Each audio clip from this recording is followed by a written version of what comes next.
स्वामी समर्थाची ताकद साधारण नाही हा. एक वाक्य सांगू का?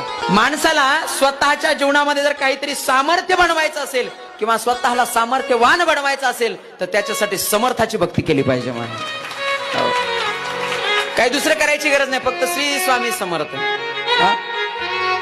बघा ना, तुम्ही तुमच्या जीवनातलं जर संकट तुम्हाला दूर करायचं असेल, बरेच माणसं जीवनामध्ये त्रस्त असतात. काही ना नोकरीमध्ये अडचणी येतात, जीवनामध्ये अडचणी येतात, धनलाभ होत नाही, संसारामध्ये सारखं काही ना काही गारणं चालू असतं.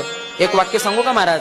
दररोज नित्यनेमानं तुम्ही घरामध्ये पूजा करत असताना स्वामी समर्थाचा फक्त 21 वेळा जप करा. 21 वेळा, फक्त 21 वेळा. माझ्या जीवनातला अनुभव सांगतो, मी माझ्या स्वतःच्या जीवनातला अनुभव सांगतो. दररोज सकाळी नित्यनेमानं तुम्ही पूजा करत असताना देवाच्या जवळ बसायचं, देवालयाजवळ बसायचं आणि श्री स्वामी समर्थ, श्री स्वामी समर्थ फक्त 21 वेळा जप करा. बघा, नक्कीच तुमच्या जीवनातली संकट दूर झाले.